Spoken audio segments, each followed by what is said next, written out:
Okay, good afternoon. I'd like to call the order of the County Planning Commission, the City Planning Commission, Tuesday, April the 5th. Can you confirm, can you confirm the Kansas Open Meeting Act required notice has been properly provided? Yes, I can confirm that the packet was posted and the required notice of the meeting was provided. Okay, great. Dean, can we have a roll call, please? I will call roll to see if we have a quorum. Commissioner Bernhardt? Commissioner Farber? Here. Commissioner Jones? Here. Commissioner Waters? Here. Commissioner Gilmore? Commissioner Mikesell? Here. Commissioner Olson? Here. Chair Hay. Here.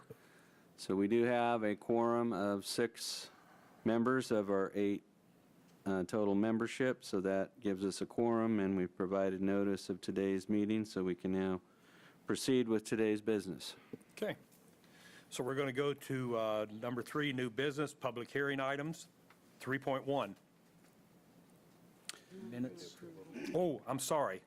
Let's jump back up and do the approval of the minutes for March 15th. Has everybody got a chance to take a look at them? Yep. Any questions, anything need to be? Okay. Do I hear a motion to accept? Yeah, I'll make a motion to accept the minutes from last meeting. Second. Okay, we have a motion and second to approve the meetings of March 15th. All in favor, say aye. Aye. All opposed, same sign. Okay, now we will move to number 3, new business, public hearing items, 3.1. We have 2 companion items. They're item 3.1 and 3.2. They both relate to a piece of property on South 9th Street, which is the location of Long MacArthur Ford and the property to the north. This originally came to you at your March 15th meeting. You had an email from the applicant requesting that it be postponed to today's meeting, so it was brought back for today's consideration. And the situation that we're in is that we have 2 design professionals. One is designing the site plan for the Quick Lane Auto Center, and one is designing the plat, the lot that it will sit on, and their 2 respective drawings are not lining up or matching up in terms of the front yard access, utility easements, things of that nature. So I don't believe you brought that down, Dustin, but you can confirm that we received an email from the applicant requesting that this be postponed to the 19th agenda. Correct, yes. So the applicant has requested that it be postponed to allow more time to make the final corrections that we're looking for before we bring it to you. We didn't want to bring something to you that still had some identifiable issues, and so we're trying to get all of those things taken care of. So what would be in order, and they can be items 3.1 and 2 are joined together, so we would be looking for a motion to postpone consideration of items 3.1 and 3.2 to your April 19th Planning Commission meeting.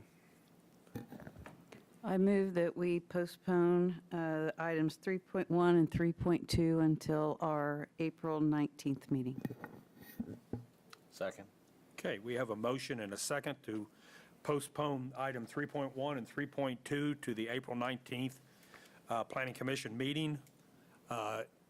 Any more questions? Okay, all in favor, say aye. Aye. All opposed, same sign. That passes 5, I guess it passes 6-0. Okay, that brings us down now to legislative matters, item 3.3. So in terms of our first 2 items dealt with items relating to land use applications for specific parcels. The next 2 items deal with the content of regulations or ordinances that have been adopted. And I want to start our staff report to the commission by starting with, and this is in your packet, but I'm going to start this with some definitions because I don't think commissioners will fully understand some of the questions put forward on this item without an understanding of the definitions.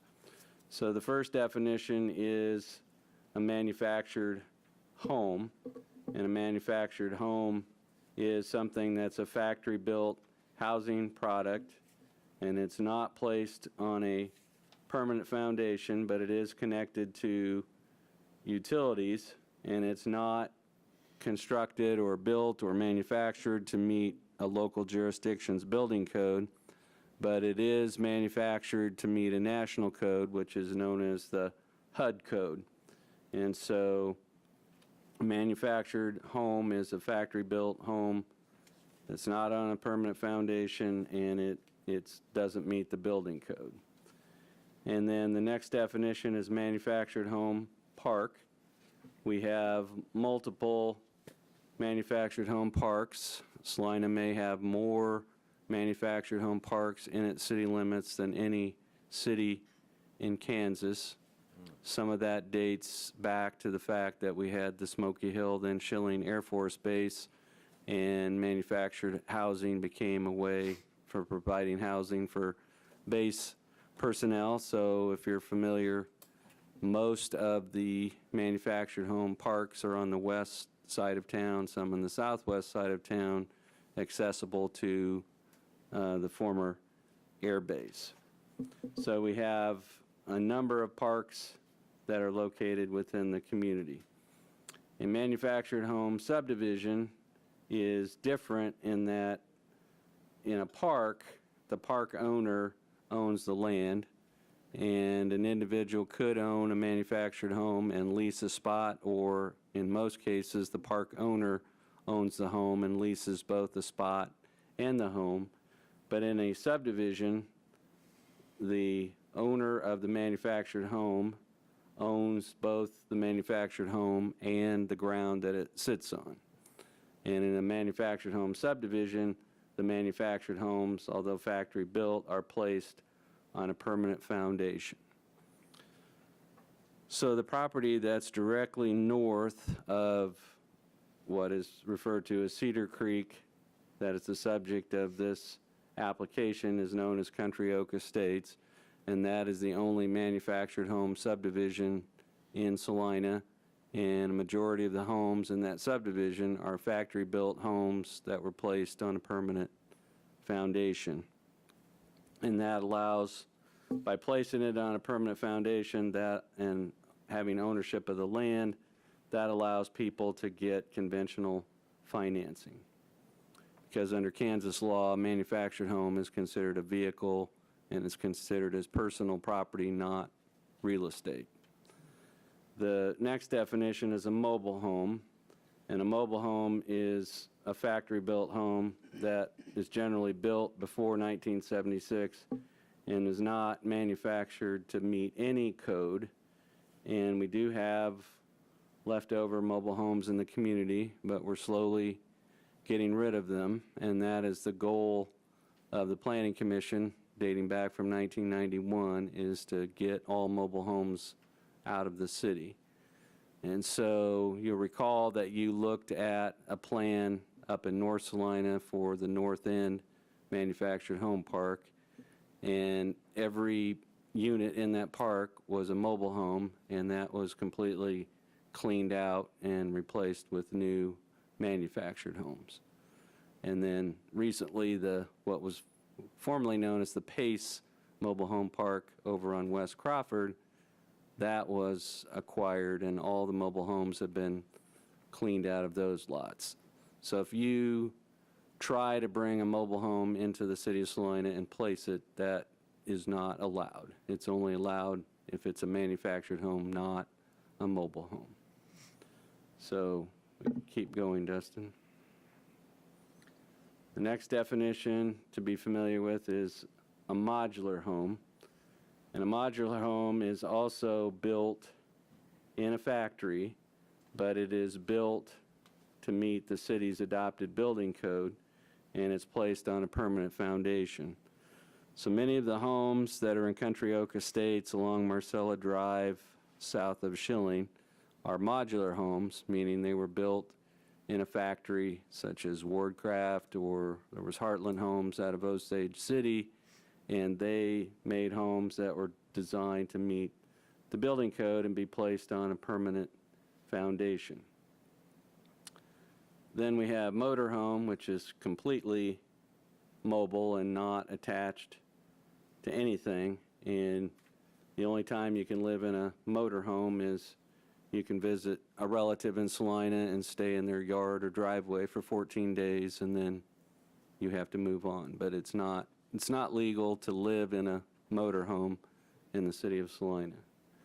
And then the last definition is what's called a residential design manufactured home.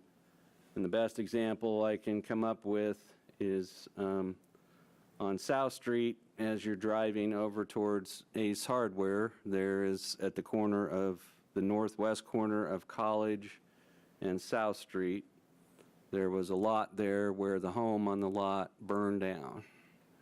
And they brought in what's called a residential design manufactured home. So it's a manufactured home. It meets the HUD code, not the building code, but it's double wide. It's more than 22 feet in width, and it's placed on a permanent foundation. So the only place in Salina where you can put a manufactured home is in a manufactured home park. But if you have a residential design manufactured home, which is a double wide and has a pitched roof and siding and roofing material that matches up with the neighborhood, then you can put that on any vacant lot unless you have a subdivision that have covenants that prohibit it. But if you drive by the corner of College and South, you'd be hard-pressed to know that that was not a site-built or stick-built home. It looks very similar to that, has a garage, has a porch, but it's a home that meets the HUD code, not the building code, but it's on a permanent foundation. So that is a summary of the different terms as it relates to this property. And what is before you today is an application filed by the park owners of the Cedar Creek Manufactured Home Park that is located on Marcella Drive, south of Schilling Road, between Dry Creek and I-135.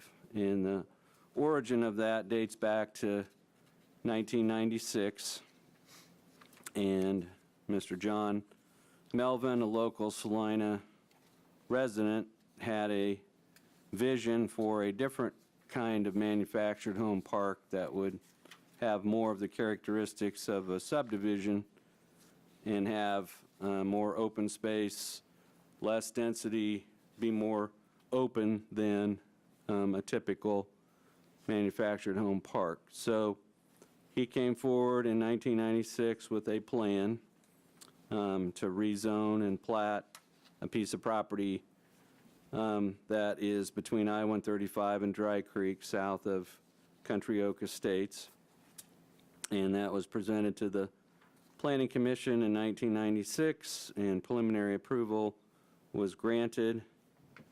And there was a final plat and a final development plan that was submitted in December of 1996. And so the original intent was to have what he referred to as a modern land lease manufactured home community, and there would be 155 housing sites. The density at 4.2 units an acre was quite a bit lower than what you would see in a typical manufactured home park.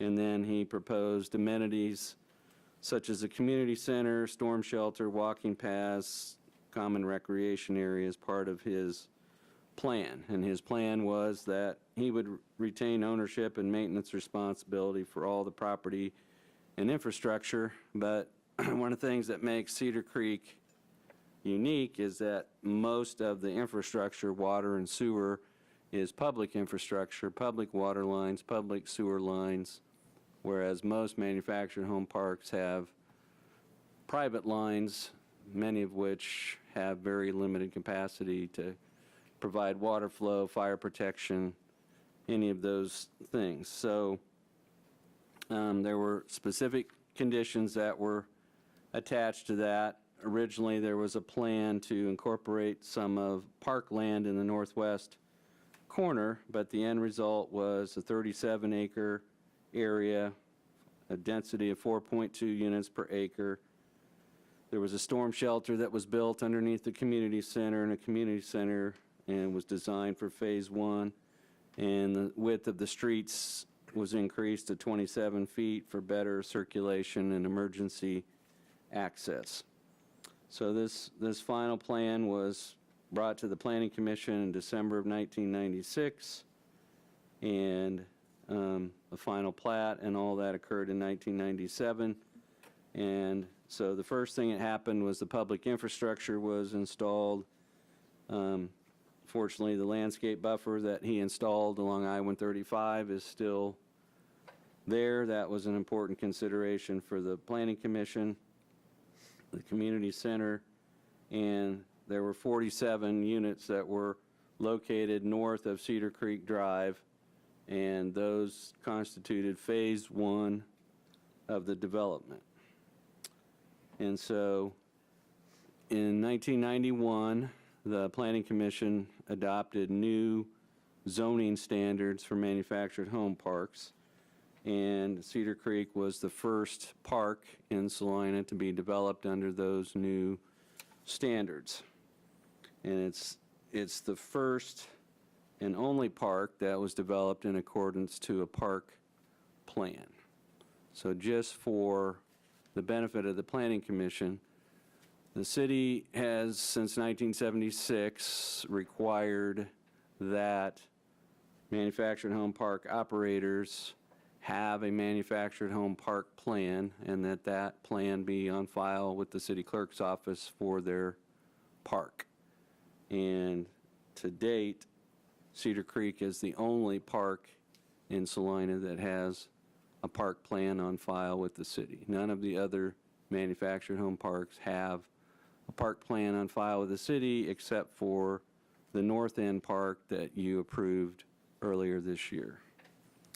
So the idea was that this would be something that would set the bar for future manufactured housing in Salina, and that did occur in phase 1 of Mr.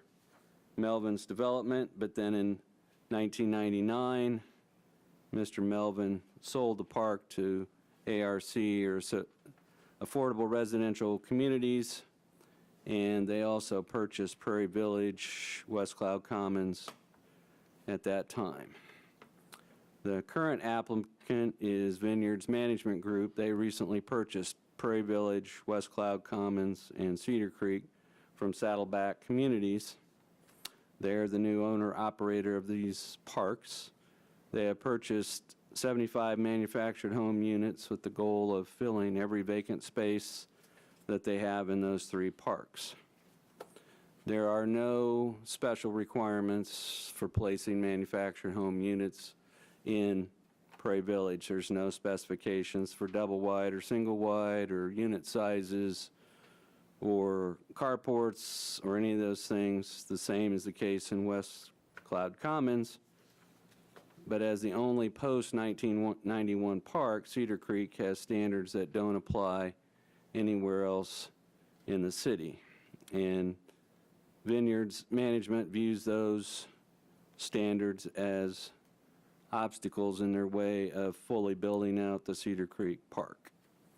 And so their argument that they're putting forward is that since these restrictions were not uniformly enforced against previous owners, they should not be enforced against them.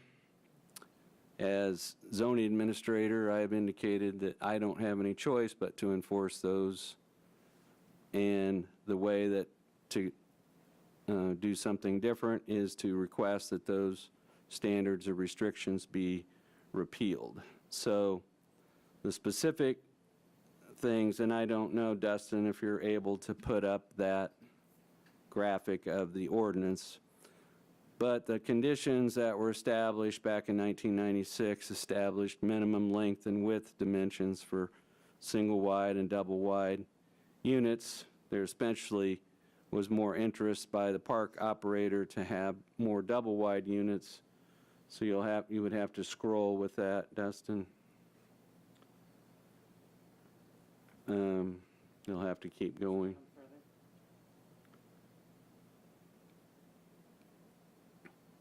So the section, subsection 2 there, sets out minimum dimensional. So they don't seem particularly onerous to staff, but you could have a case where somebody wanted to put up a 14 by 60 foot manufactured home unit. By the terms of the ordinance, that would not be permitted because it's too small. You could have something in a case where somebody wanted to have a double-wide unit that was 24 feet wide, and by the terms of this ordinance, it would not be allowed. And particularly in Phase 2, these restrictions have been ignored both by city staff and in its enforcement rule and by the park owners and operators. And the other request that is being made is on the original park plan. There were 30 lots set aside for single-wide units and 125 lots set aside for double-wide units, and the actual distribution within the park isn't even remotely close to that. By far, the vast majority of units in Cedar Creek are single-wide units. So there is a request to eliminate that, and that is a note that's on the park plan that was approved by the Planning Commission. And then the other one is the requirement that was imposed in 1996 that all units be installed with a carport to provide sheltered parking for residents. And that requirement has been both widely ignored by ARC after they bought the property and not strictly enforced by the city. So we have new owners of the property. Their vision for what this park needs to be does not line up with what Mr. Melvin's original vision is, and so they believe that these restrictions inhibit their ability to fully develop the park. And so their request is to have those repealed both from the park plan and from the ordinance. So it would be an amendment of the ordinance to delete those items. And then, Dustin, I think after this is the notes from Mr. Westfall after the ordinance. So in 1996, Mr. Westfall was a nationally renowned site planner of manufactured home parks, and he was hired by Mr. Melvin to lay this out. And so these items here were incorporated into the ordinance, and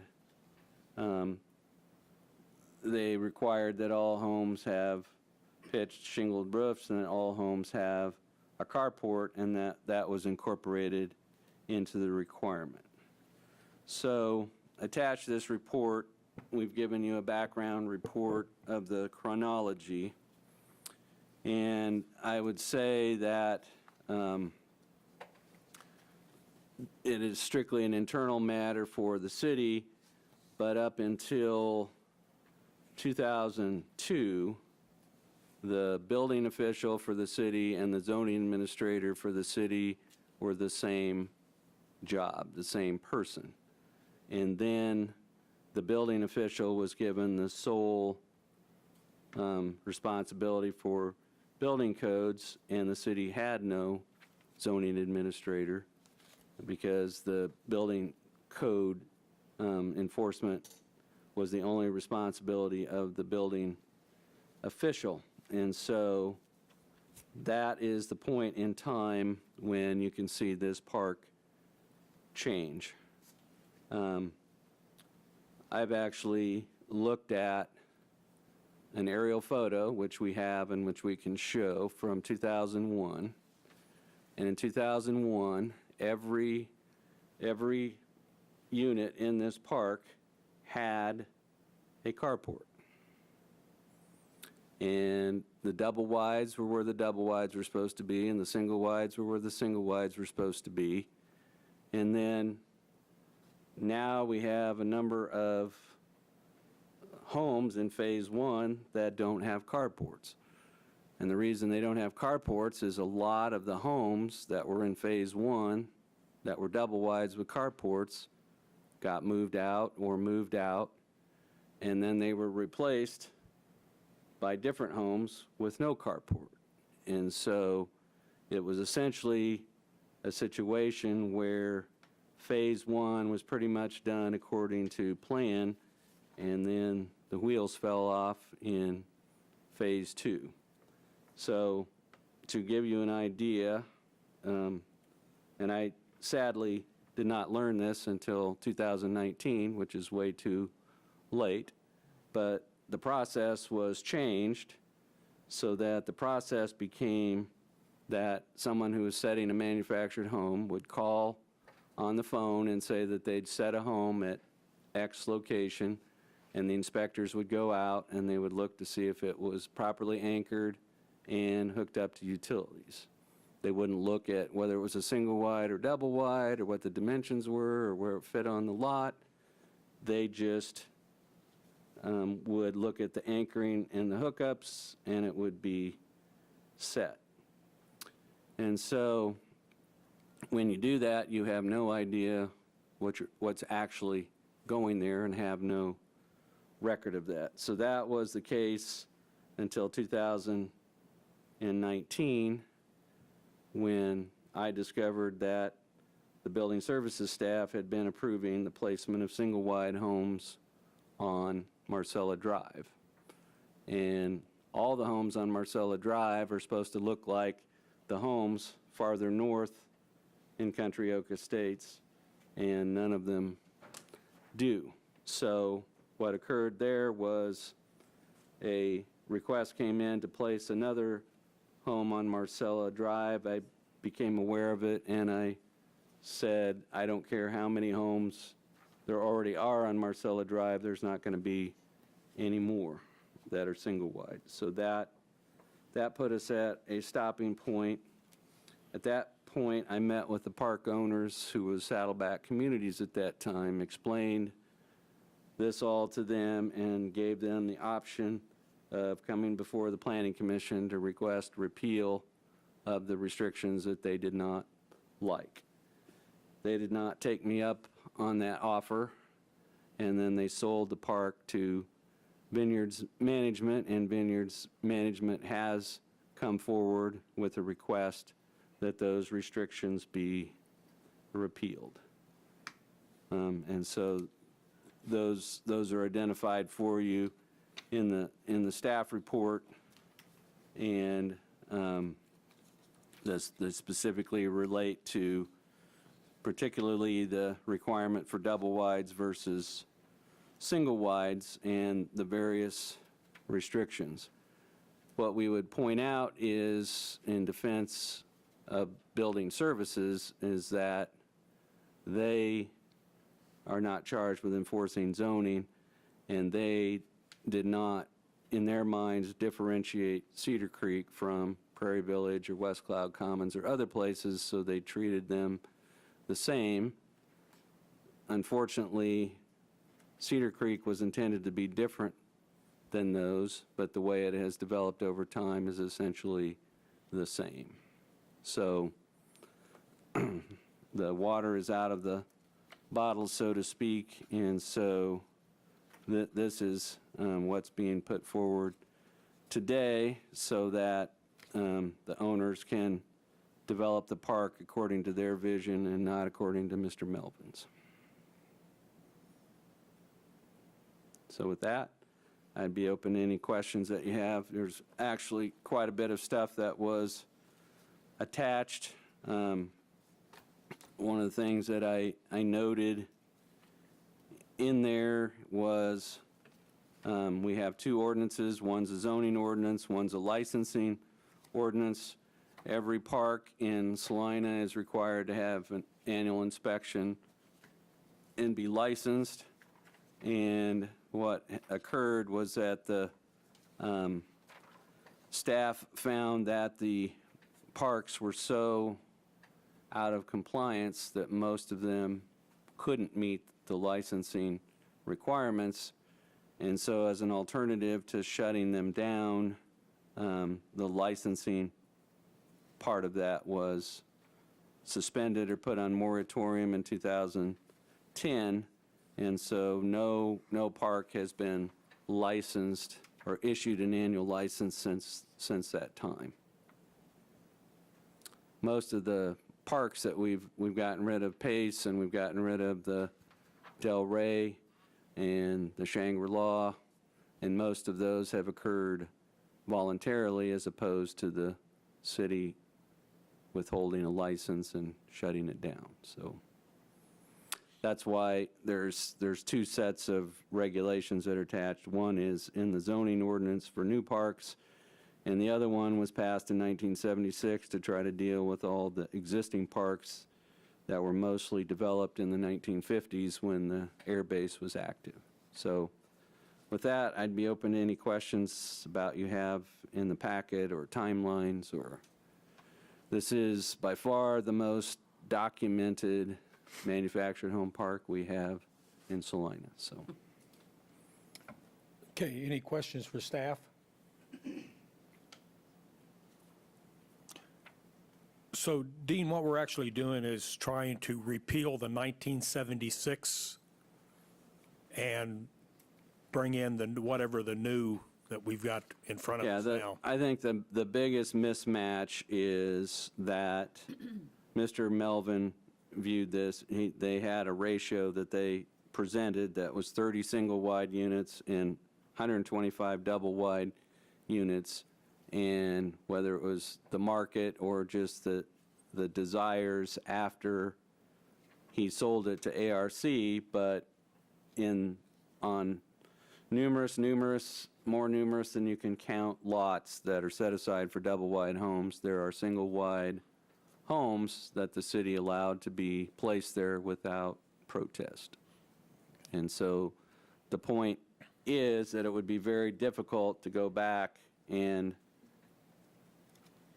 the result would be moving units out and moving units into conformance with the original ordinance, or to modify the ordinance to it is the more unfortunate practical result that those are there, and it's easier to change the rules to fit what's there than to try to keep the rules and modify it back to its original intent. It's just that pretty much the 47 lots in Phase 1 were done according to plan, and then everything south of Cedar Creek Drive, virtually none of it was done according to plan. And I will be honest, I'm shocked, I'm embarrassed. I've worked here the whole time, and I had no idea that that was happening. Okay, so do we have a list? I've been trying to look through here and try to find, do we have a list of what we need to repeal so we can get? Those, they're listed on page 3 of your staff report. There is in the ordinance minimum length and width dimensions. So again, as I noted, for a single wide unit, if somebody said, I want to place a 14 by 60 foot single wide unit on one of these lots, under the current ordinance, we would say, no, we can't approve that because it's too short. There's a minimum length. And so they're requesting that those dimensional requirements be repealed to allow them to place units of any dimension that meet the single wide or double wide criteria. And Dustin, I don't know how easily you can, there's there's a park plan, there's probably 6 different versions. I mean, they're the same drawing, they just appear numerous times, of the approved park plan. And the approved park plan creates 125 double section sites and 30 single section sites in only lots that had asterisks on the plan, and this is not it. Well, you can barely see the asterisks, but there's notes at the top of the plan, and there's versions in the packet that have those notes. But they're asking for that note to be repealed off of the plan, and then they are asking that the requirement that every manufactured home that's installed in this park have a carport. It is optional in every other carport or every other park. There's locations in Prairie Village, if you drive through there, places they have carports. They're done voluntarily by the residents or by the park operator, but in this case, they're mandatory. In Phase 1, they were mandatory. In Phase 2, they disappeared, and so we have numerous placements in this park where they don't have carports. So rather than going either requiring it on future placements or going back and retroactively adding carports, they are requesting that the requirement that all manufactured home spaces where there's a home placed have a carport. So if we do take the carport part out, but if somebody does want to put a carport in, it's just like it is today, they'd have to go through a Well, permit? yeah, the difference is that, and it can even be confusing for residents, but if you have a manufactured home and you put it in a park and you want to build a carport, it takes a building permit to build a carport, and so we would issue a building permit for that carport. Or if you want to build a covered deck or something, those require building permits and have to be built according to code. It's only the home itself that's exempt from the building code, not porches or decks, not carports. How many empty lots are there currently here then? I'd have to refer that to the applicants because it varies on the aerial photo. We looked at aerial photo from 2001, and all the homes in Phase 1 had buildings on them, and then all of a sudden in 2007, a whole bunch of them are vacant. So it's one of the disadvantages of doing what we would call as LSR permits over the phone is that you have no idea how many you have, and so we have completely revamped since 2019. Now we actually issue permits for the placement of homes, and so we have a record of what's there. So we don't have an ongoing record of how many are currently vacant. This is our most current aerial photo, and it's from 2020.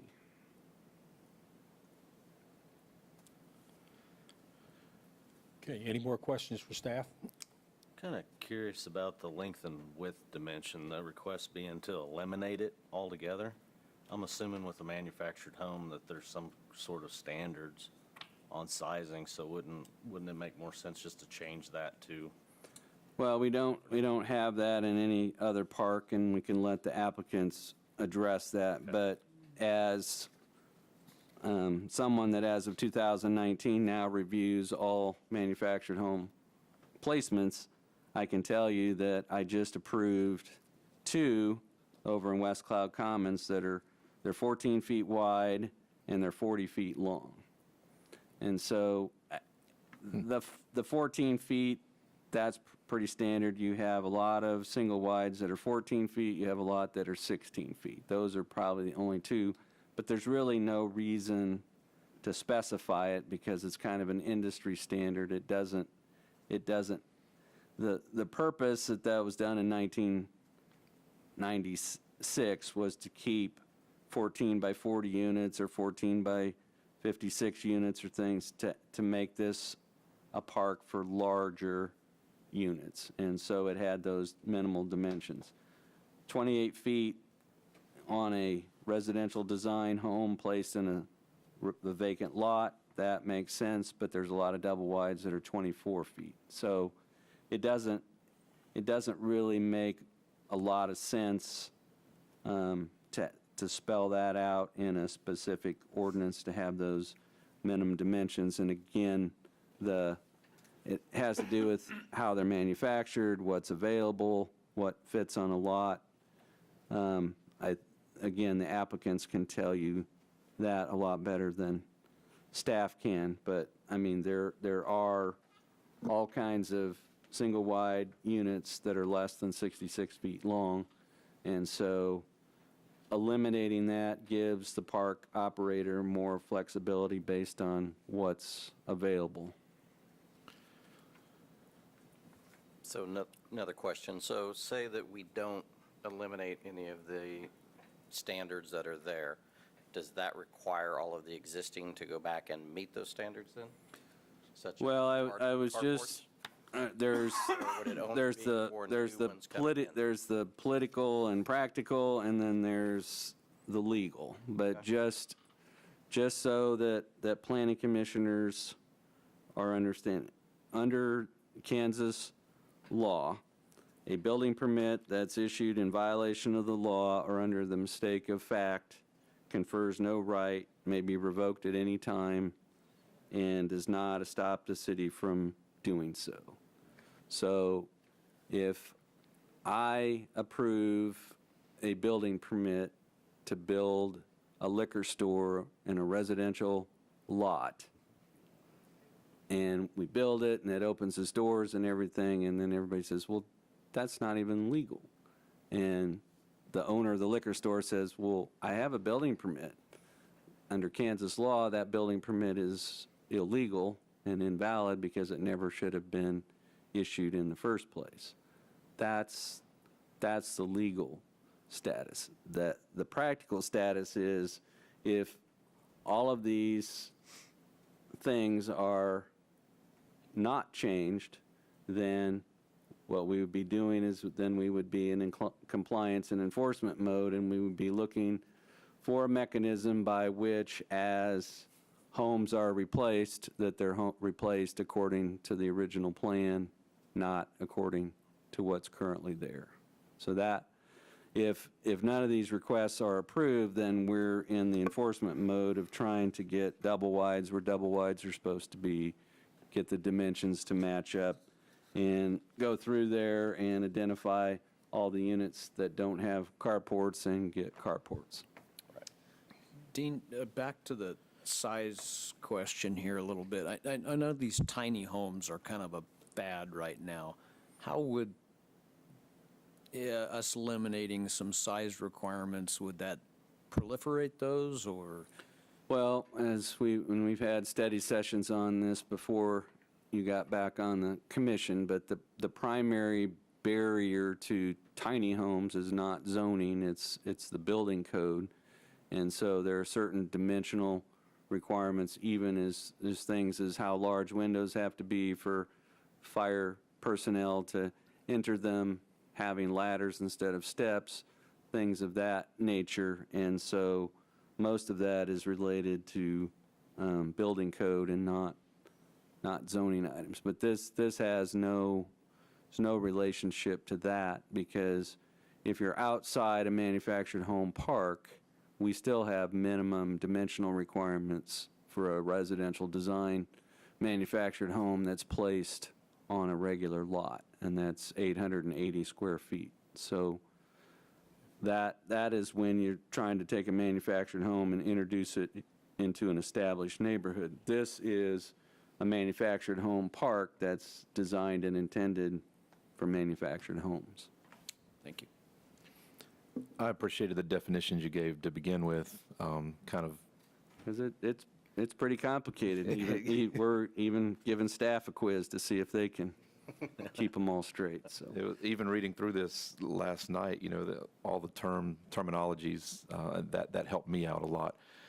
I guess what I'm looking at is this park was designed to be different than other parks in town on purpose.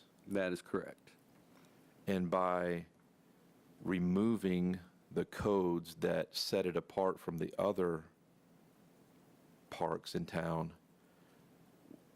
would we not be doing a disservice to the residents who are there already? Well, and we discussed that as a staff, and so one of the difficulties when ARC was proposing to buy the park from Mr. Melvin, they came before the Planning Commission with a similar request to repeal all these requirements. And there were about a dozen or more Cedar Creek residents who came to the Planning Commission to object to that because they said, we moved here because it had the higher standards. So the Planning Commission did not approve that request. In this case, because we are no longer licensing manufactured home parks, under the licensing code, the park operators would have to provide the city clerk's office with a list of all the tenants in their park and their addresses. And they're no longer required to do that, so we have no means to notify the people in the park.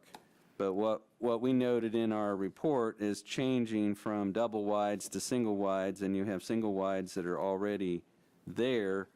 The primary people that are impacted it's an internal thing. It's an internal as to the character and the aesthetics of the park. Because it's all internal, it's not really impacting people outside the park or the general public. So it's an internal matter for the park. When you get to the lots on Marcella, that's a different case because then you have impacts that affect the surrounding area and future development on Marcella. And so it's, from staff's perspective, we're differentiating internal to the park versus external, which Marcella was always intended to be external to the park, not part of the park, and it has become so. So really, if you, and Dustin, you highlight the buffer along the sides, but one of the comments, and those comments are still received today. I've had people comment that they thought that the only thing that existed in Salina was manufactured home parks because they drive along I-135 and that's all you see. And so in this case, the Planning Commission said, well, we're fine with the housing and the product, but we would like to have the park buffered from I-135. So you can see along that edge over there, there's a fencing and there's a landscape buffer there, and that was part of the original 1996 plan that is still in place. You have a drainage channel on the north that's fairly heavily wooded. So when you look at the impact, staff views these three requirements as really internal matters for the character of the park and not so much a public interest in what is there. It's just a matter of the market, what Mr. Melvin was trying to achieve, which was to try to attract more double wides and make it more of a community. And it could very well be that there is a very low demand for double wide homes. And so again, the applicants can speak to that, but all we can say is that this probably should have happened sometime in the early to mid 2000s and not right now, but we have new owners and staff is working with them on their plans for all three parks, and right now these restrictions are standing between them and filling out the rest of the park. Why don't we go ahead and have the applicants step forward and let them say what they would like to say, and then if you got any questions for them, we can direct those toward them. I'll just say, Would you like to give your, please, for the clerk, give your name and residence? yes, my name's Chuck Thorne. I live in Draper, Utah. Not much to say. I appreciate Dean covered almost very thoroughly all the aspects, but to answer your question about whether or not changing the size restriction would fundamentally change the nature of the community, I don't think it will in this case. We own and operate over 20 communities in the state of Kansas, with more coming. Cedar Creek is the nicest community in all 20. It includes Hayes, Topeka. I worked over all of those communities. And so I think the original vision, if you would, of Mr. Melvin has trickled its way, and there's remnants of that vision that are still there. So I think as far as the quality of the community, you won't find a finer community in Salina, even regardless of home size. The community standards, to the degree that we can uphold those standards, is what's going to make a community trashy, quote unquote, or overcome that stigma. And we're committed to do that at all three of the communities. We've also earmarked close to $1 million of funds that we've already infused into all three communities for capital improvement projects, from roads, not to mention the plans to fill the communities, the cost of the homes to bring those in. And the size restriction is more tied to availability. Dean talked about that. So there is a critical crisis going on in our industry right now, and it's in other industries, the construction industry, where we are at the mercy of these manufacturers and the product that they can deliver on the timeline that they can deliver. As a business owner, that's always too slow. So, right, we bought these parks to fill them and to turn a profit and to add value in this community where we desperately need affordable housing. And so we jumped on the opportunity to earmark homes that are outside of these restrictions, because they will be available quicker for Cedar Creek, especially. And so that's why the fourth, and it's always, for us, it's just linear, it's not the width. The only reason that we're putting 14 wide homes in Prairie Village is because of setbacks. Because as we inherited and purchased that community, there's homes already in there from prior owners. And if we were to put a wider, longer home, which would be our intent, we would be infringing on setbacks. And so we just can't do that. We usually try to put the largest home that the lot will sustain from a width perspective, and then from a depth perspective, it's just based on availability and cost. Our only changes are, we're only off by 4 feet in length on some of these homes in Cedar Creek. So that's all I really had, unless you had questions. And that was solely based on availability. So we worked with the manufacturing companies, and my name's Edith Kistler, and I'm the property manager, so I live in Salina. And I've been at all three properties for 11 years. Anyway, so specifically, the homes that we ordered in with the manufacturer, we sat down and had meetings with them, and the reason that they got ordered was based on how fast we could get them here. Obviously, he's at a disadvantage because he doesn't live in Salina, but we know the need for affordable housing. And they pushed us and was able to push us along in the line. So we didn't order these homes until October. Typically in the industry, you're not going to get a home anytime before a year is up. We've already gotten some of these homes. They're already here, they're already, because of the size that we based. They needed particular sizes and particular styles to fit in line in their manufacturing process. So that's why we ordered him, to clear that up. And what he said about size-wise, it is only 4 feet. And yes, they're smaller which to a point is also going back to Melvin's, initial desire. He wanted more space between the homes. We're not asking for a larger space to infringe on yard space or anything between the homes. We're actually asking for a reduction in size. And the homes that he was talking about in Prairie Village, the 40 by the 14, was just what Chuck said too. It's based on the homes that are already there. Those are the only size that would fit in that spot. And there are only 3 of those, and none of them are coming to Cedar Creek. Cedar Creek, the smallest one we have is a 16 by 60.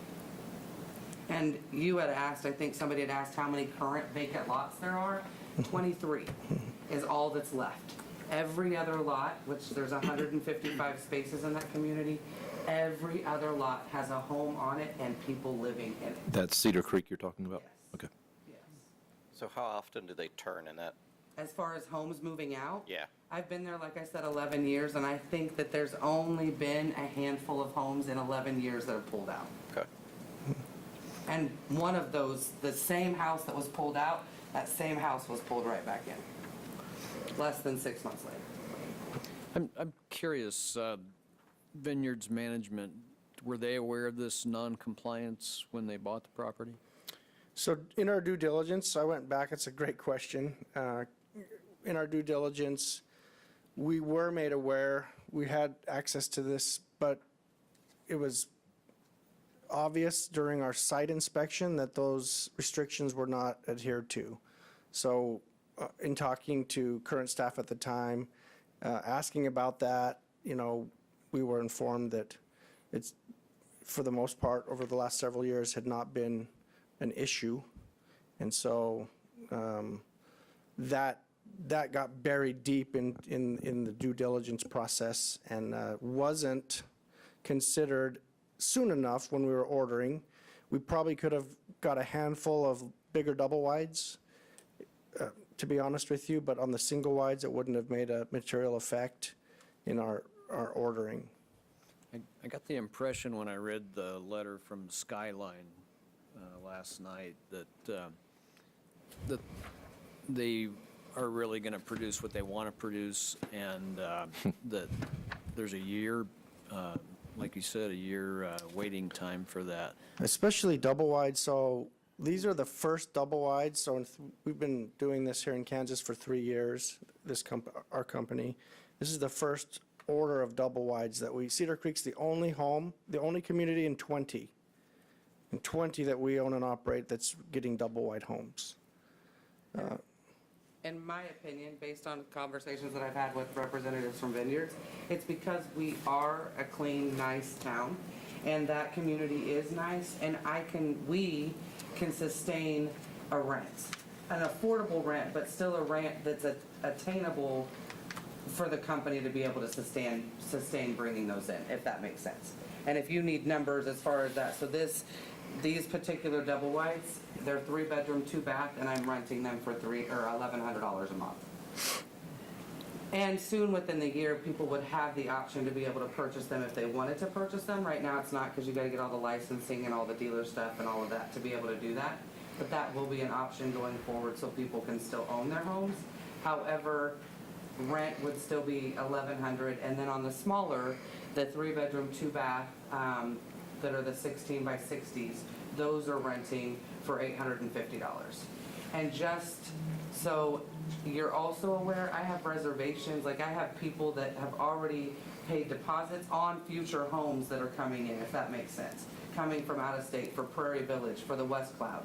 And I don't have to tell you guys that, you guys know of just the dire need. There's housing, the college students, the dorms are overpopulated and they're full. I have 6 homes that we could be occupying or can be occupying if we can get them done fast enough, that would house at least 6 homes worth of students, because there's nothing else and they're getting kicked out of their dorms and they have no place else to go. So, I mean, there's just a huge need, and these are brand new. It's not like we're bringing in 1976 homes either. We're bringing in brand new, never lived in, for affordable prices. And as a credit to the city of Salina, so I've mentioned some other cities in Kansas where we apply the same business model. There's not a market or a city that we own and operate in that has the market that your city has, meaning we will fill these homes the minute they're certified and approved. There will be families in these homes immediately. That's really unheard of. It's getting better, but there's such a demand. We do credit and criminal background checks on all our residents. We enforce the rules and regulations.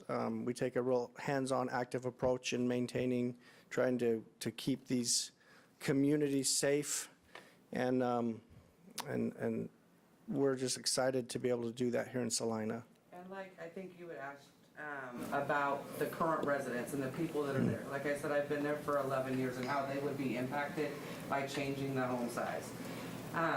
Many of them would be here if they could have, but they have to work at, till 5 o'clock or whatever.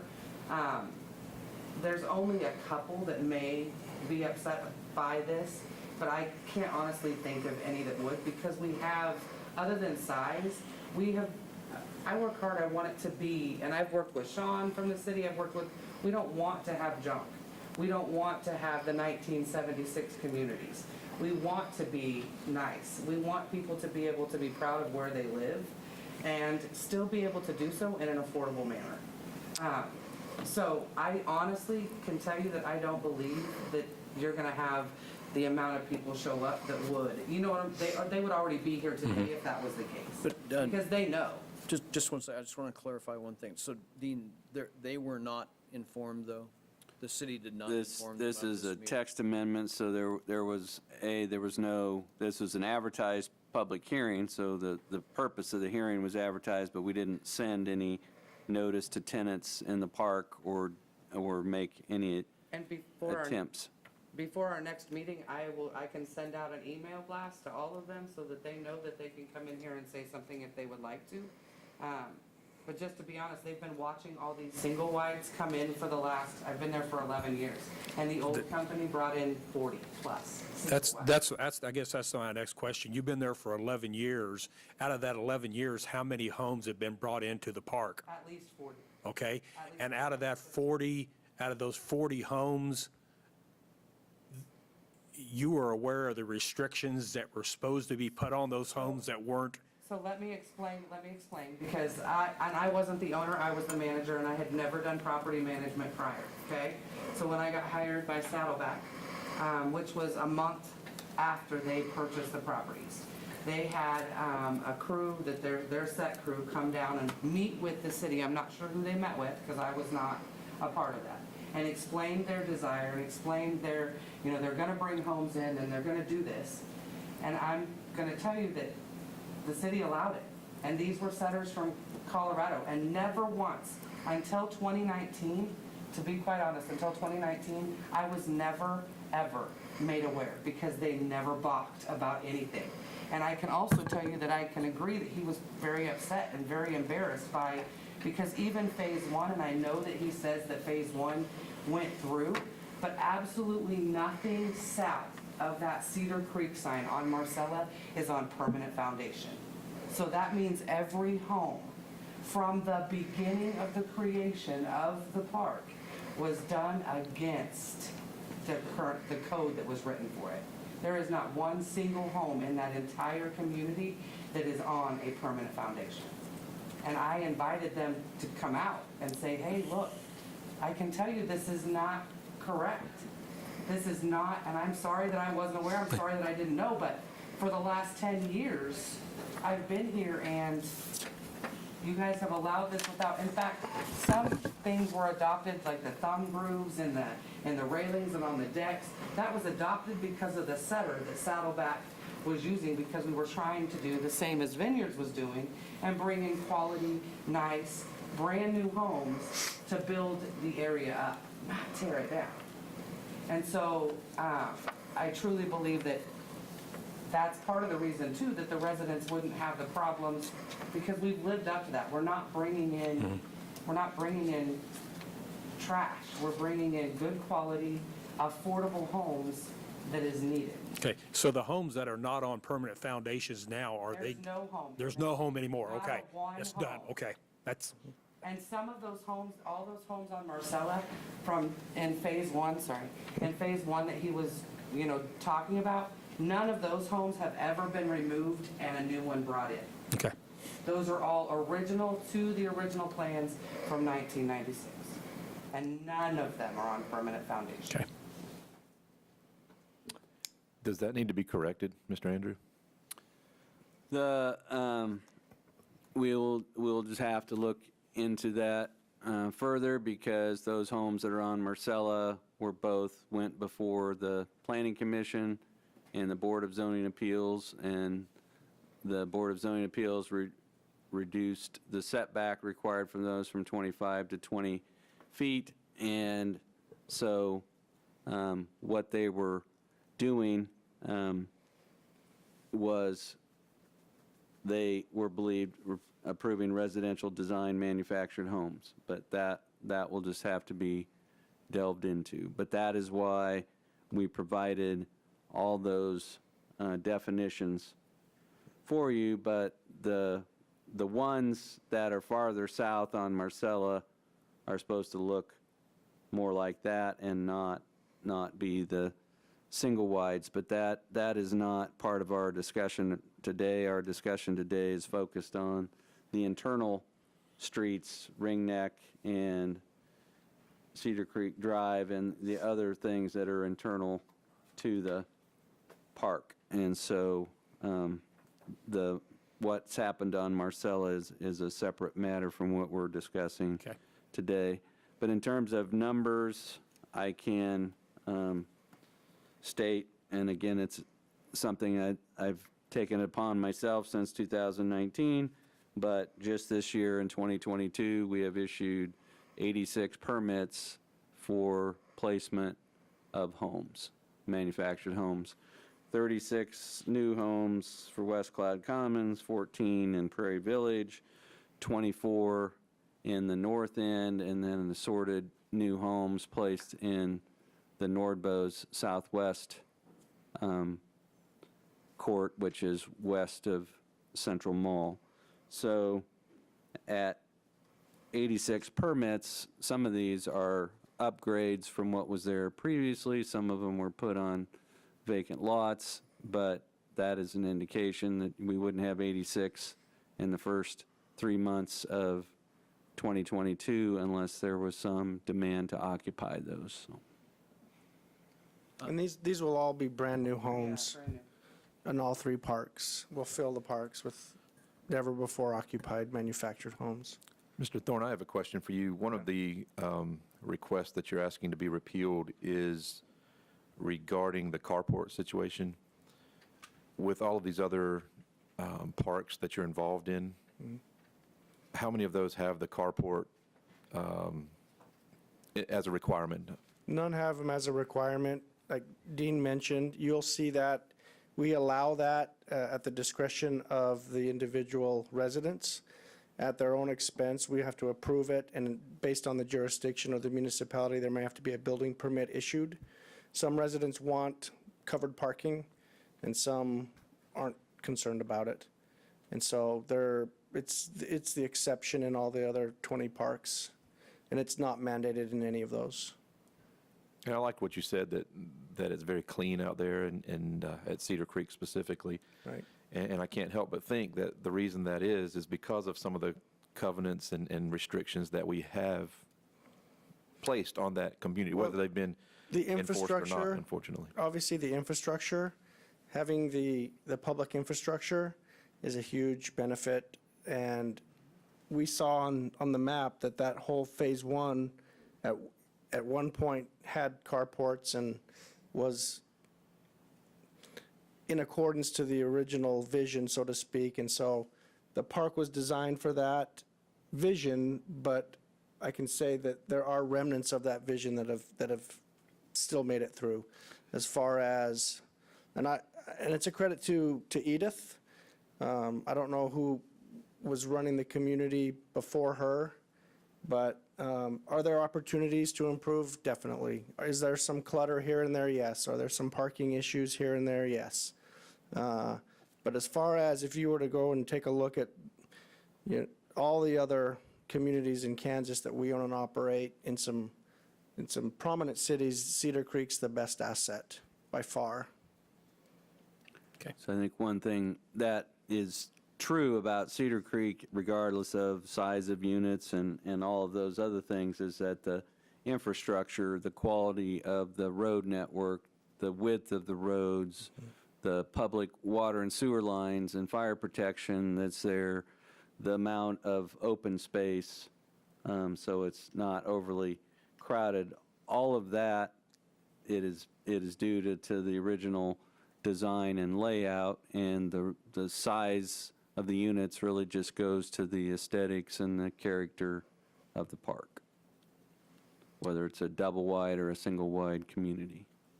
And I'm going to do a follow-up on the carport question, because I mean, I understand that part, that I think probably that helped with the aesthetics on some of the people coming in and based on the design, how it was set up. So what is the reasoning for you not wanting that requirement at this point in time? I understand that there are certain ones that are in there currently that don't have it, but we could keep that in place for anything new coming in. So what's your apprehension about having that in place? There's a couple. I'll be straightforward. Cost.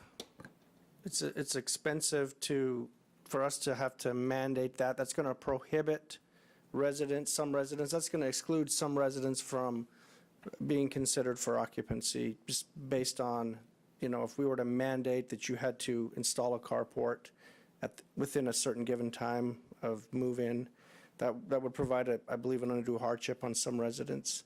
And we feel like it should be left up to the individual residents or occupant of their dwelling to have it customized to the degree that they want to have it. And to do that at this point, when it hasn't been mandated before, to then now start mandating it, we think would be unfair.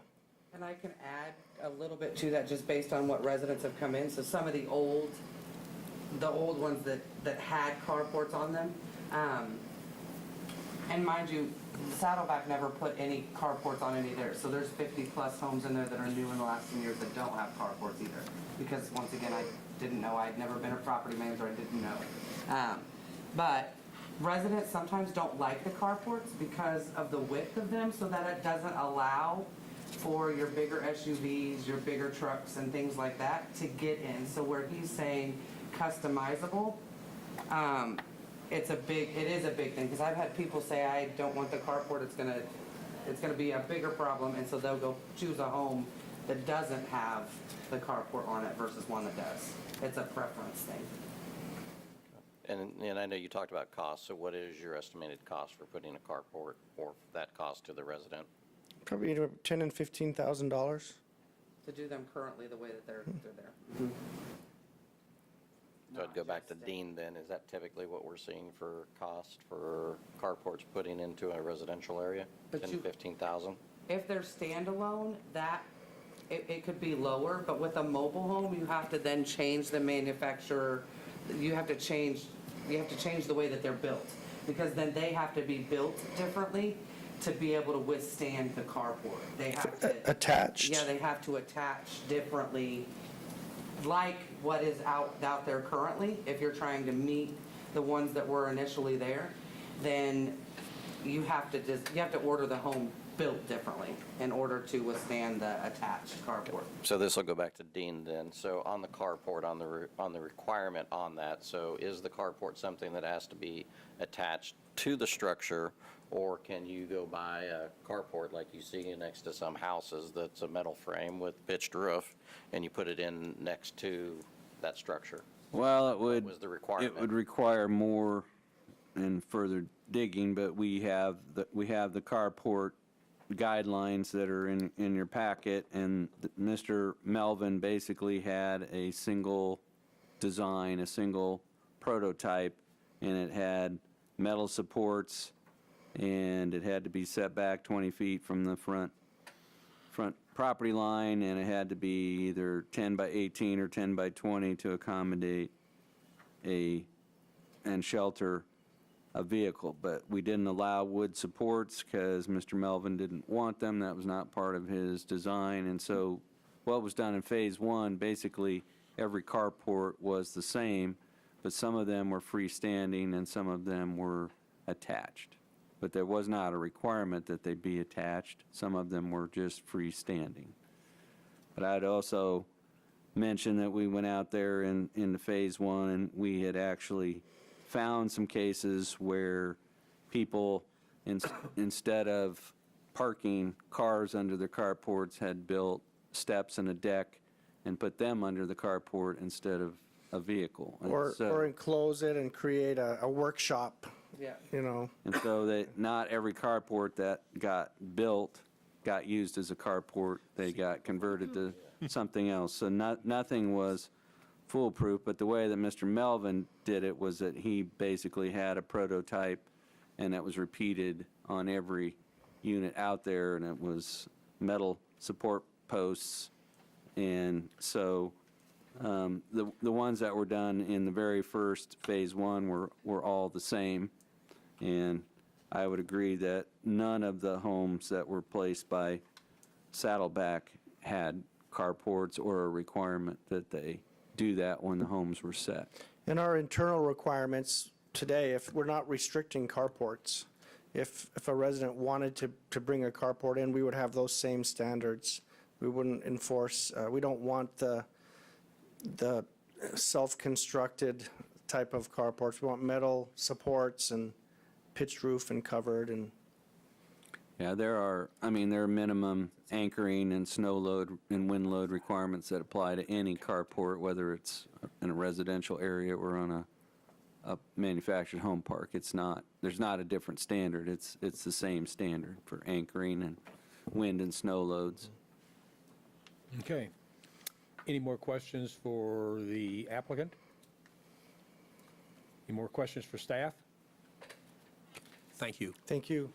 I would just refer all the commission members back to page 3 and 4 of your staff report. And what we did there was outline what we identified as your options. And so your first option would be that you could recommend that all 3 requirements be repealed as requested by the applicant. You could repeal all the dimensional requirements, essentially items 1 and 2, and not repeal the carport requirement. You could recommend approval of the request, but have some recommendations about going in and addressing other language in the ordinance. You could postpone consideration this afternoon if you feel like you need additional information on this topic, or you could maintain the status quo and recommend that the current development standards from 1996 remain in place. If that's the option you chose, then you would need to provide staff and the applicant some further direction on what your expectations would be if these restrictions are not modified or repealed. So Okay. those are what we see, and our recommendation would be to either be option 1 or option 2. And so we just primarily see what's happening inside the park as being more market-driven and more relating to the internal makeup of the park and not really having an impact on the general public. Okay, I don't see anybody out in the audience. Anybody online that would want to speak on this matter? Doesn't appear we have anybody online that would want to speak unless Mr. Bruckner would like to say something about it, but he appears to be the only one online that we have right now. Okay. Well, since we don't have anybody there, we have no more questions. Mr. Chair, I have one more question for Mr. Andrew. Whatever the decision is that we make today, repealing or leaving these in place, is it going to make a difference because they've been non-compliant for so long? Well, it's going to make a difference moving forward in terms of now that we have a formal site plan review and those type. And one of the things that why this is brought to you and what's brought to a head is that if these are not modified or repealed, and there's 23 vacant lots, And if all 23 of those are set aside for double wides, and they have 15 new single wides that they want to place, staff's hands are tied that we can't approve these because these lots are limited to double wides. So the purpose of this is to consider whether there's support for eliminating those restrictions to allow those vacant lots to be filled with homes that would otherwise meet our other setback and other criteria, but are not restricted based on either the dimension limitations or the fact that the original ratio of single wides to double wides is not in place in this park anymore. Thank you. Okay. Okay, if no other questions for staff or bring it back up to commission for action.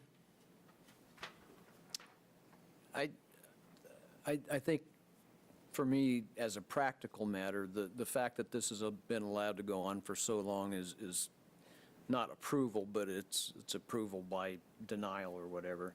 And, you know, I would like to see us just get the park in compliance, and if that's by removing the restrictions, I'm okay with that.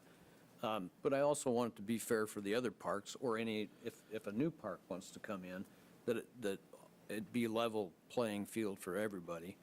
I don't have any, I'm ambivalent about carports. I think they're a wind hazard, and especially with some of the 100-mile-an-hour winds we've been having, I've been seeing them go across the highway. So anyway, I guess that's all I'm trying to say, is I just want to see us be level And for everybody that's playing. again, and it's just because of the length of time I've been doing this, but a lot of this goes to the fact that you had a John Melvin who had a vision, who said, if you approve this, this is what I will do.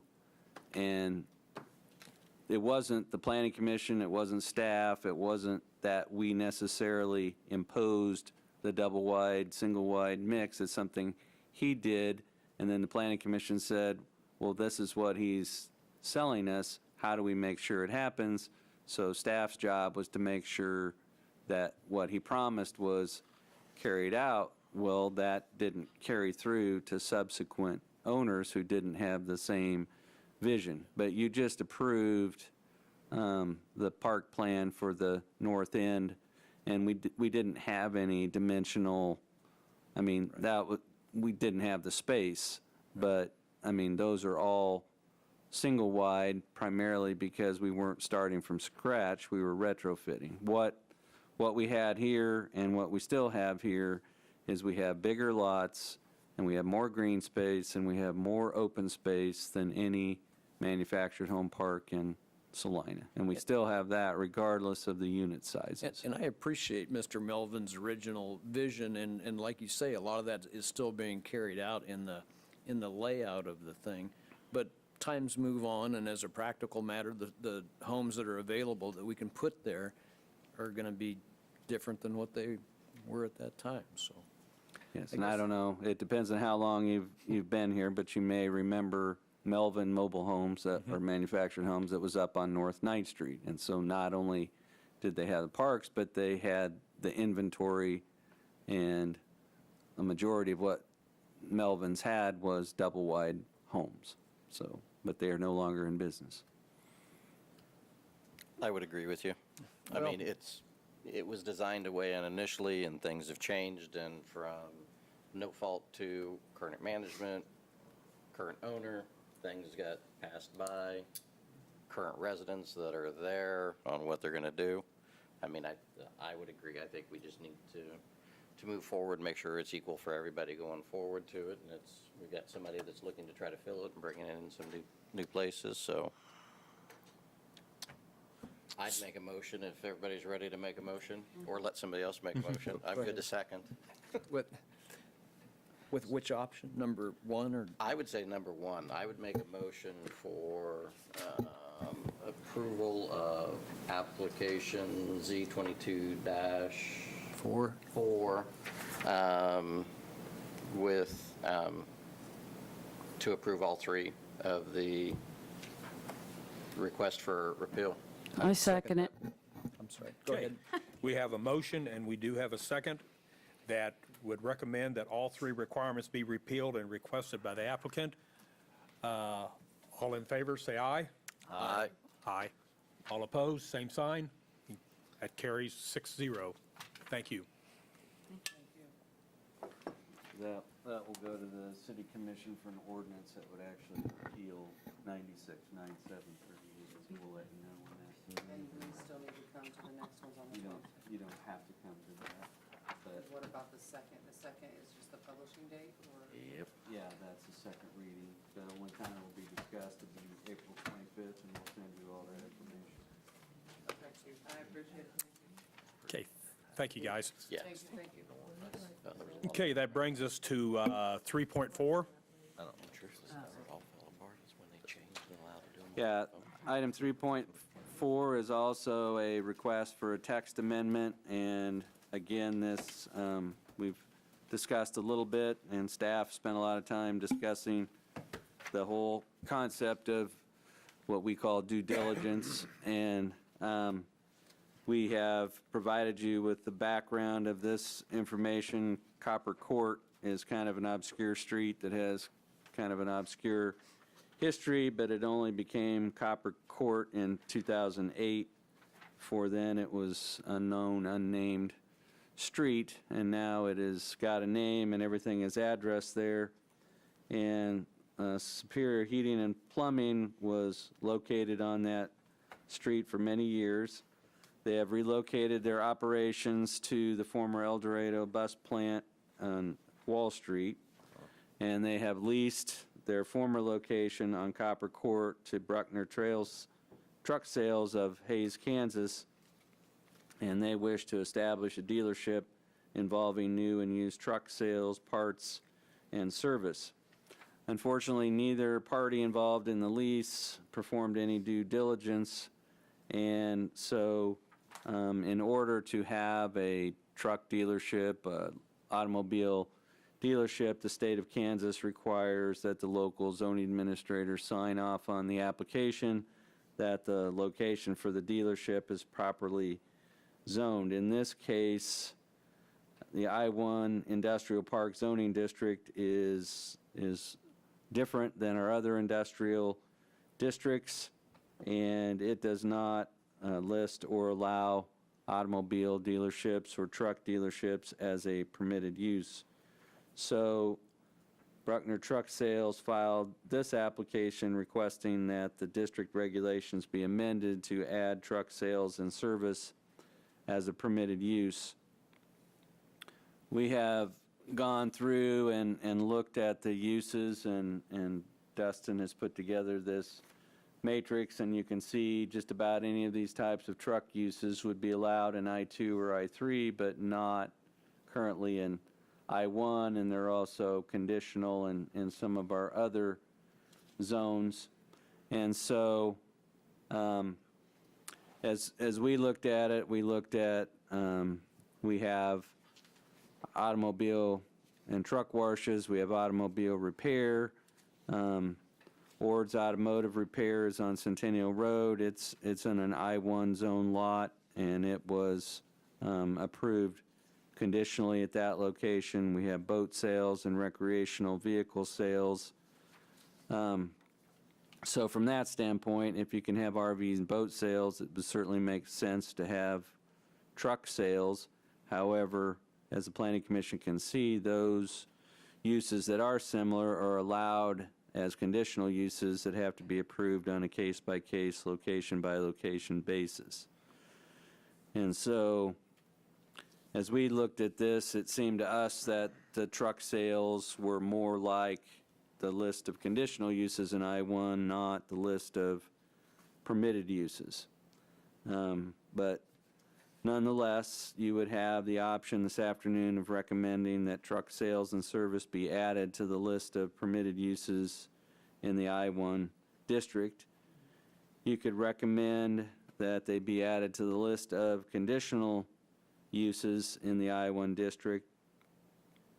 If that were your recommendation, then anyone wanting to do that would have to get their specific location approved by the Planning Commission. You could postpone consideration of the application to allow additional information to be provided, or you could recommend that the status quo stay as it is and that truck sales not be added as either permitted or conditional. So, as we noted, we looked at this, and for us, and looking at the other similar uses, it seemed to fit better under the conditional use category from staff's perspective. But unfortunately, that wouldn't, if that were the option chosen, that wouldn't necessarily match up with the applicant's preference or its time frame. But as we stand today, zoning administrator cannot sign off on a zoning certification for this location as it stands, and so the two choices are to make it permitted, in which case it's allowed by right without review or approval, or to make it conditional so that someone who wanted to do truck sales and service would have to get their plan for a specific location approved on an individual basis. So those are the options. We do have Mr. Bruckner joining us by Zoom, but we did want to point out that while looking at the structure of the ordinance and similar uses, conditional use made the most sense. It's not what Mr. Bruckner applied for, and it wouldn't result in a timely approval for them to get started with their dealership. So with that, I'd be open to any questions you have about Copper Court or about the I-1 district or this particular case. But it resulted from a case where the zoning administrator felt that they could not sign the zoning certificate because there are no truck dealerships presently in I-1 zoned areas of Salina, and it would have to be added as a use. Okay, any questions for staff? Yes, Dean, did you say Ords on Centennial, that it's a conditional use to allow RVs? It's a conditional use to allow the auto repair. Oh. So what we were doing is that we were going down and we said, well, let's look at all the, what I would call automotive or vehicle-related businesses that are allowed in I-1, and automobile and truck washes are allowed, automobile repair, like Ords, is allowed, boat sales and recreational vehicle sales are allowed, but they're allowed as conditional uses. And so the plan for Ords Automotive there was reviewed and approved by the Planning Commission.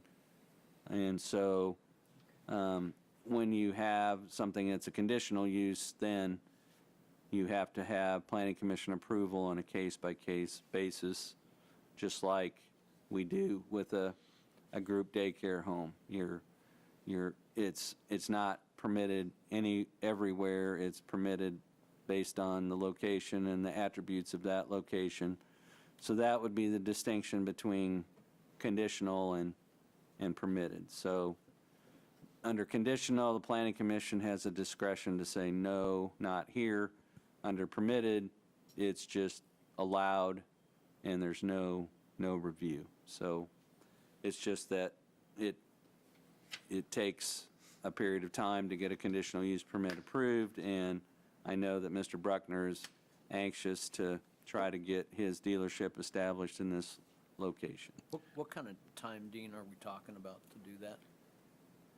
Well, if the conditional use permit option was chosen, then this recommendation would go to the City Commission. They would pass an ordinance that added it as a conditional use, and then we would accept and process a conditional use permit application that would come back to this body. So we're probably looking at 45 days or so from today to get to where the city commission would have a chance to adopt an ordinance, and then that would allow us to accept a conditional use permit application. Thank you. I kind of agree with staff. I mean, when you look at the conditional uses in the I-1 district, as they follow, you know, especially with the recreational vehicle rental, sales and service, and, I mean, I think it fits, I think the trucking fits in there, the say truck sales fits in there. I have no problem with it at all. I don't either. As a conditional use? As or- conditional is what I'm, Conditional use. Conditional use. Yes, as a conditional use in the, Need to hear from the can we hear? I have one more thing. Can you bring up a map showing I-1 districts around in Salina? And the only reason I'm saying that is because if you allow it in without being conditional, then it's allowed in all I-1 areas. Yeah, we focused on this area, but when you say I-1, it means any and everywhere that's zoned I-1.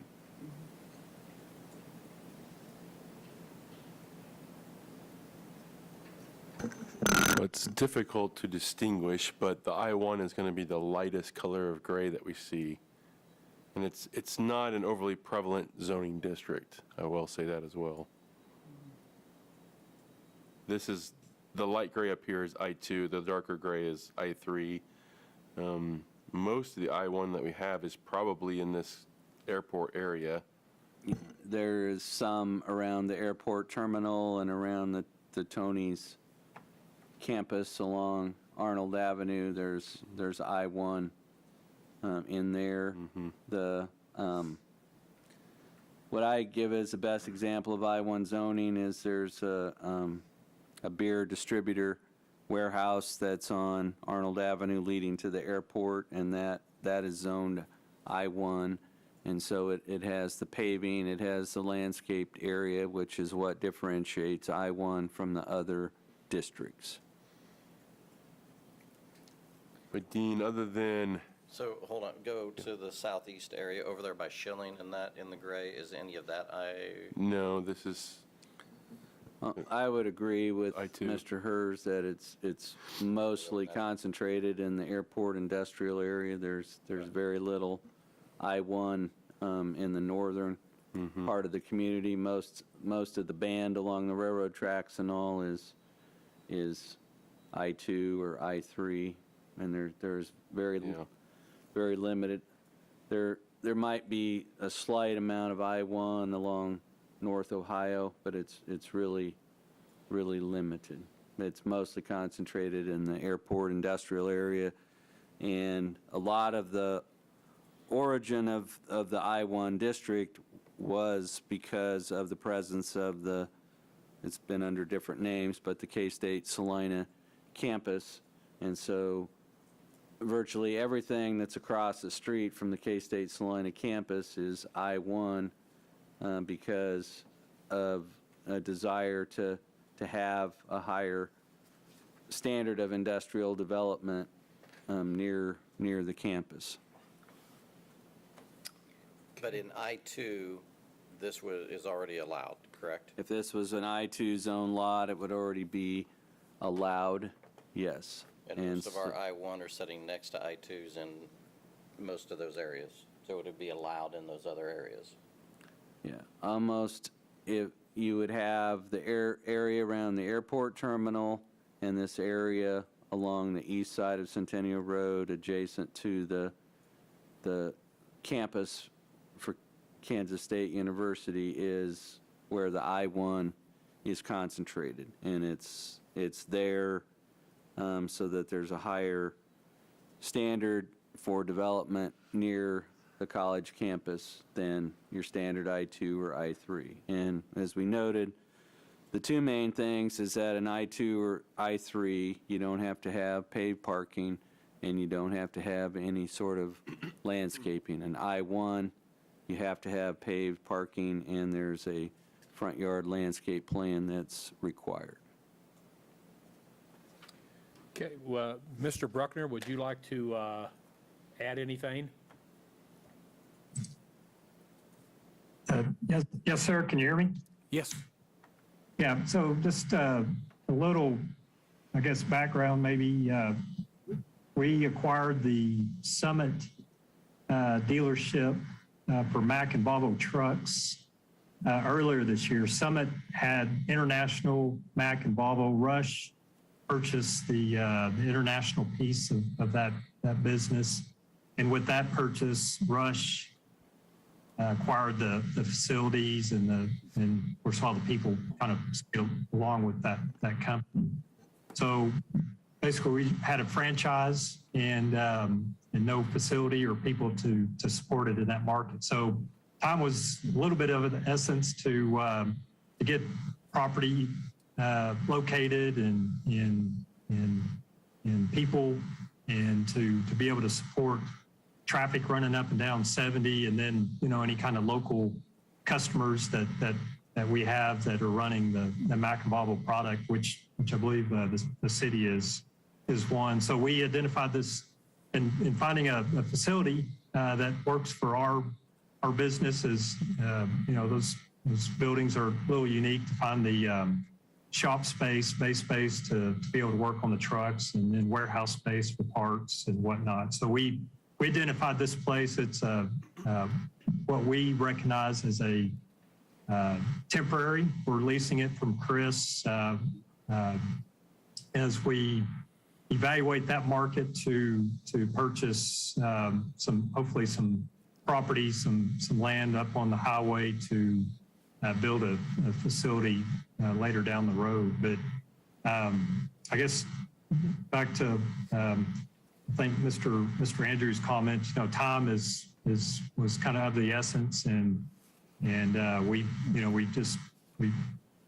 we actually did kind of make a misstep and didn't really check the zoning like we should have. So, you know, I appreciate your consideration. I guess if I understand it on the conditional, and I understand that could take up to 45 days.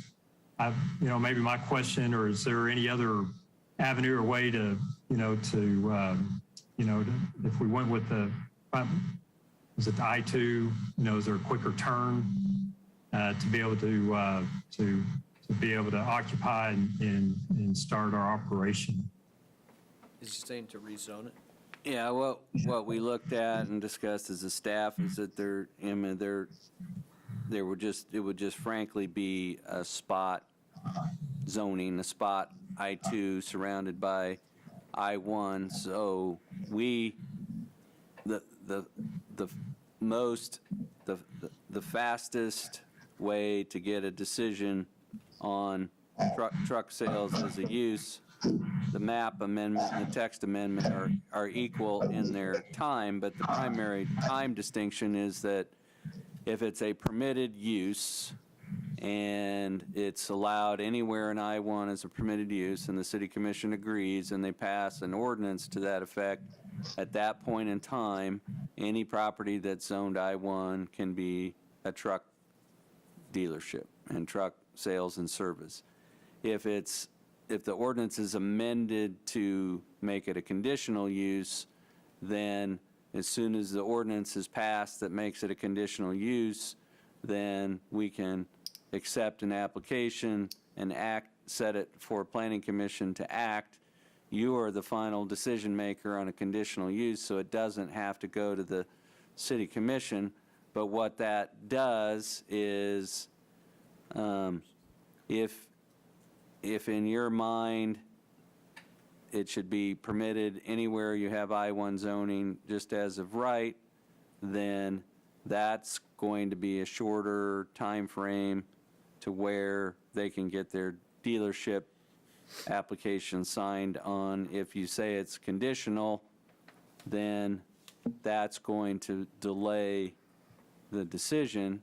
But from staff's perspective, and you know, just depends on which hat you're wearing, but while we sympathize with the specific situation, as we looked at it, how it related to the other uses in the ordinance stuff, it seemed to line up more with the conditional use list than the permitted use list, but it is purely your discretion as to what's in the best interests of the public in the I-1 district, whether you want to have it as permitted or conditional. But certainly, when we were trying to assist the Bruckner Group in getting this before you, we encouraged them to apply to make it a permitted use because that was most advantageous to them from a time frame. That doesn't mean it's the best interest of the community as a whole. That's for you to decide. But this is coming forward with a request to make it a permitted use, which would mean your recommendation would go to the city commission. If they vote an ordinance making it a permitted use, then there's no further steps that Bruckner Truck Sales have to take. So it doesn't mean we wouldn't end up at the same place, but when you make it permitted, then you've lost the review, you've lost the discretion to say, no, this isn't the right place for it.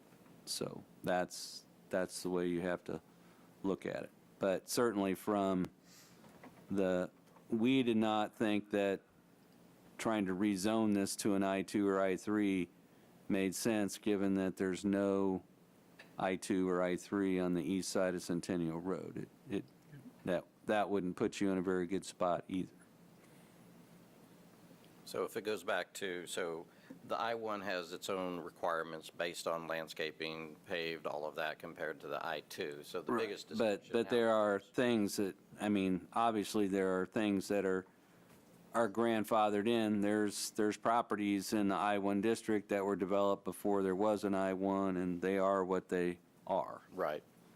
So the question then becomes is, if we make it a permitted use in I-2, then anytime that, if there's a zoning change from one classification to another, it's going to come before the Planning and Zoning Commission, and then that commission then needs to make the distinction, is this a proper area for this, knowing that truck sales and service is part of that. Right.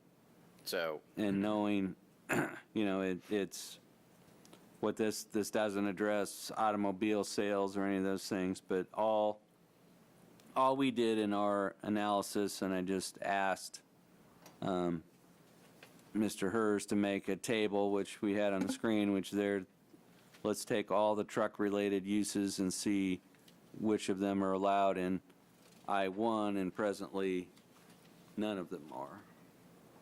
So it is a discretionary decision for you, but the answer is if it's not a location specific, you're saying that truck sales is appropriate use in any I-1 zone property that's located within the city. That's what a permitted use means, and if it's conditional use, you're saying that we think it could be in certain circumstances, but we would like to review where it happens. right. But the Planning and Zoning Commission also, if we look at the map of what we currently have in I-1 and I-2, our I-1 is a small amount. It's typically always bounded by the I-2. We don't have any I-1 that's setting in the middle of a residential area currently where you'd have truck sales. So if we had a zoning change to put another area that somebody wants to have it as I-1, it's still going to have to come up in front of a Planning and Zoning Commission to make that change. Right. It is bordered by a university district, though. Yeah, but it's also, the university is also bordered by I-2. Yeah, I don't know that I'm comfortable with giving a blanket permit use, permitted use for all of I-1.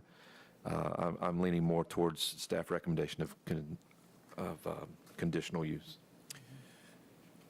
And I think doing the conditional use also will give him a little bit more faster track to what he wants to get, so he can get his stuff done. As fast as the city moves. Is that, yeah, well, heck yeah. So, any more questions for the applicant? Any more questions for staff? Okay. I'll bring it back up to commission for some action, please. I guess I'm more inclined to make it a permitted use. just because if we look at the map of where the I-1 and the I-2s are setting, I mean, it's typically in those areas where you would expect to see, I mean, if you go back to the I-1, I mean, it's manufacturing, those types of things. It's got the requirement for the landscaping part of it. It's just saying, does this fit into it? So if I go through and say, okay, cold storage warehouse, I've got a condensed milk manufacturer, what's the difference between that and somebody having a truck sales and service? I mean, we're not putting it next to a housing development, we're not putting it next to a church or anything else. A lot of it falls into those same type of categories. I just don't see the need to have somebody come back, not just strictly him, this individual. I just truly think that within the I-1, I don't see that as a bad use.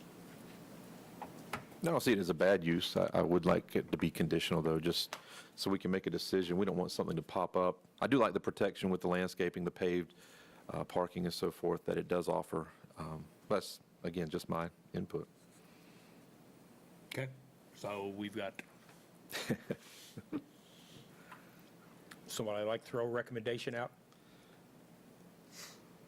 I'll make a motion that we go with option 2, make this a conditional use for the I-1 zoning that is already in place. Is that the correct wording? Yeah, that would be option 2, which would make it conditional, not permitted. Okay, I'll second that. okay, we have a motion and a second on the floor to go with option 2. That would be an approval of a conditional use permit. All in favor, say aye. Aye. Aye. All opposed? Aye. Chairman, Oop. I will ask for an abstention, please. Okay. So the motion was made and seconded to recommend that truck sales and service be added to the list of conditional uses. And so that passed by a vote of 4-1 with 1 abstention. Yes. Okay. So that is a recommendation, Mr. Bruckner, that will go to the City Commission on April 25th, and we'll give you that information and a Zoom link and all that for that meeting. Okay, thank you, Mr. Bruckner. Okay, we will move down to this administrative items, says none. Preliminary discussion items, none. Unfinished business or other items, none. And we'll move into public forum, and I don't see anybody in the audience, or we don't have anybody online. Dean, would you like to? Well, just to let you know that for future meetings that we will meet again on the 19th to take up what got postponed today. And then we do have application filed, at least one right now, for May 3rd.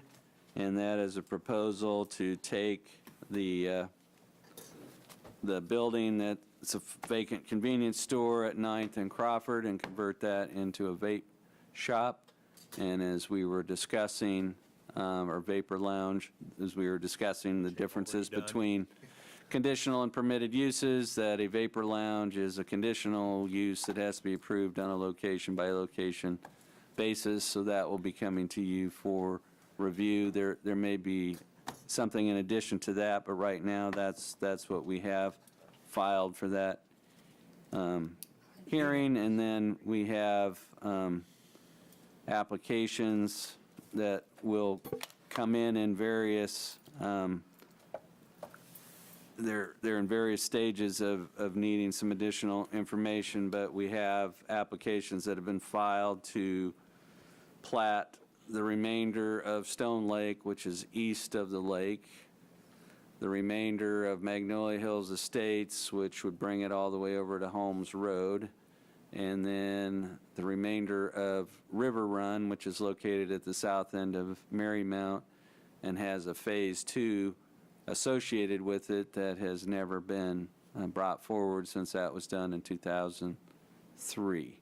So we can't give you exact dates for those, but those have all been submitted, and so there's just a little bit of residential platting that's going on, and so we'll have those on future agendas. Okay.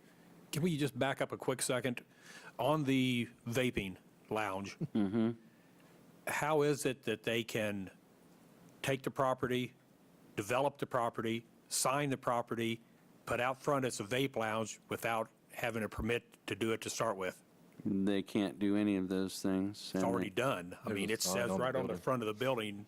Well, I vape mean, shop. that would probably be considered a temporary sign, but also a sign that's not legal, but they were advised in writing by myself and others that they couldn't open it, advertise it, do any of those things till they brought their application before the planning commission. So if they're advertising something or they are premature, so we can have somebody look at that.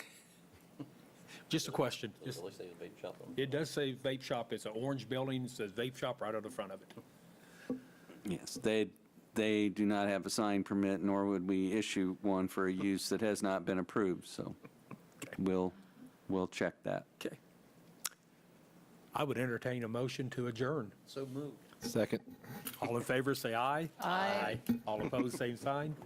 Thank you, guys. Appreciate it.